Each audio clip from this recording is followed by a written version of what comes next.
And hello everyone, we're back on the air again today with the Gulf Coast Radio and Video Bible class brought to you by the Gulf Coast Bible Society, the Coden Bible Church, and this is Pastor Art Watkins. We invite you to join us again in our study concerning the grace that came by Jesus Christ. Our text has been John chapter 1, where John said the law was given by Moses, but grace and truth came by Jesus Christ. We're studying that grace that came by Jesus Christ and the marvelous blessings of that grace. And when Jesus Christ preached that grace, that mercy and grace that he preached, amongst the many doctrines that he preached was, he promised believers heavenly rewards for our earthly service. He promised believers like you and I heavenly rewards for our earthly service. Now we read this in Matthew chapter 6, verse 19. Jesus said, "Lay not up for yourselves treasures upon earth, where moth and rust doth corrupt, and where thieves break through and steal. But lay up for yourselves treasures in heaven, where neither moth nor rust doth corrupt, and where thieves do not break through nor steal. For where your treasure is, there will your heart be also." Now he said, "Lay not up for yourselves treasures upon earth, but rather lay up for yourselves treasures in heaven." Now, how are treasures laid up? For example, how are treasures on the earth laid up? I mean, how do men gain earthly treasures that they have? How do they gain the houses and the cars and the lands and the jewelry and the clothes and the stocks and the bonds and the boats and the campers that they have? The answer is by their works. By their works. That's how men obtain these earthly treasures, is by the works they do in this life. Now, are earthly treasures, such as those I just mentioned, houses and cars and land and jewelry and clothes, boats and campers and all that, are these treasures eternal or temporal? Well, we know they're temporal. Can they be lost? Yes, they can. People lose these things all the time. Can they become corrupted? The Bible says they can. Can they be stolen? Yes, they're stolen all the time, are they not? People have cars stolen from them, boats stolen from them, money stolen from them. And how long do men enjoy these earthly treasures? The answer is in this life only. So, how are treasures on earth laid up? It's by the works that men do in this life to obtain these treasures. And how long do they enjoy these treasures that they work so hard for? In this life only. They're just temporal. And they can become corrupt, they can be stolen, and they can be lost. So you enjoy these earthly treasures in this life only. They're just temporal. Just temporal. I might tell you a story, a true story, about a man. And this man lived up north. And this man's life dream was to build a house at Gulf Shores over here in Alabama, in Gulf Shores, Alabama, which is about 15 miles from where I live. And he was going to build a house, or did build a house, on Gulf Shores, right there at Padita Pass, if you know where that's at. And it was a beautiful spot. This was back in the 70s, by the way. And it was overlooking Padita Pass. Beautiful place for a house. And this man worked years and years, all his life up north, saving money, to lay up money to build this house. And he poured tons of money into this house on Gulf Shores, as you can imagine. And his heart was set on living in that house when he retired.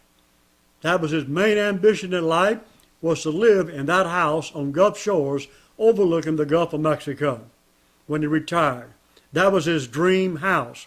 This is what he worked so long and so hard for all of his life. Well, the man finally retired, and the house was finished. It was completed.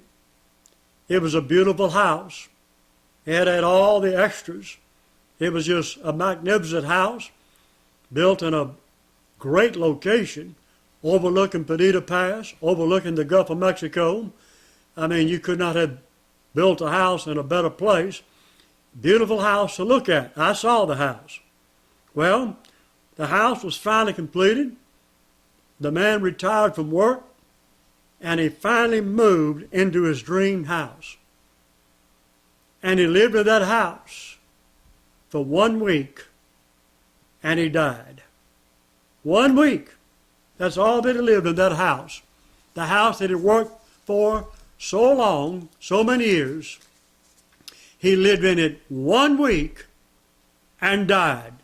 So all that man's labor for all those years was just in vain. Useless. And when he died, he left all that behind. Had his heart set on it. Oh, he worked hard and long. He worked for years to build that house. That was his dream. That was his main goal in life. And lived in it 1 week and died. Let me tell you this. All of the earthly things that you think are important, such as clothing, or houses, or cars, or boats, or land, or vacations, and jewelry. You know something? All those treasures that you love so much will mean absolutely nothing to you 1 second after you die. You leave all that behind, and all the works, all the hard labor you did to obtain all these things that you think are so valuable to you right now, all that hard work that you did to gain all those things will mean nothing. That work will mean nothing to you at the judgment seat of Christ. So, treasures on earth are laid up by hard work. They're all temporal, and when you die, you leave it all behind. It'll mean nothing to you at the judgment. Now, on the flip side, how are treasures in heaven laid up? How do we gain heavenly treasure? I mean, the Lord said, lay not up for yourselves treasures upon earth. He said, lay up for yourselves treasures in heaven, where neither moth nor rust doth corrupt, where thieves do not break through and steal. For where your treasure is, there your heart will be also. Well, how do we do that? How do we gain this earthly, how do we gain this heavenly treasure? It's by the works we do in this lifetime for the sake of Christ. See, all the treasures, earthly and heavenly, are gained by the works you do in your life. And all the works you do in this life, in your lifetime, for the sake of Christ, they're going to pay heavenly dividends. I mean, the Lord said so. Right here in Matthew chapter 6. If you've got a Bible, read it sometime in verse 4. At the end of verse 4, he said, thy Father which seeth in secret himself shall reward thee openly. That's verse 4. In verse 6, he said it again. He said, thy Father which seeth in secret shall reward thee openly.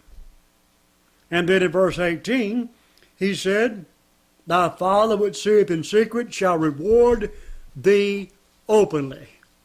There you have it. Now let me ask you this. What would you rather have? Would you rather have earthly treasures that moths can eat up, thieves can break through and steal, that can become corrupted and can be taken away from you, and that are temporal? Or would you rather have heavenly treasures that are eternal? Well, that question is then, which ones are you working for now? I mean, can you point to something you're doing right now for Christ's sake that's laying up treasure for you in heaven? Are you doing some kind of work for the sake of Christ that will gain treasures for you in heaven that are eternal? I mean, be honest about it. Can you point to something? Some kind of work you're doing right now that's laying up treasure for you in heaven. You know, Matthew 5:16 says, "Let your light so shine before men that they may see your good works and glorify your Father which is in heaven." You know, everybody can see our works. They see our works every day, and they can see the treasures our works obtain. And we can see if our treasures are earthly or heavenly. Now let me ask you, are the work you're doing right now, are they building up treasure and wealth for you on earth or in heaven? Be honest about it. You know, Paul said, for us to redeem the time because the days are evil. In other words, use the time and the opportunities that God gives you to advance the gospel of grace and the doctrine of grace. Use the time that God gives you right now of being a good godly example to believers.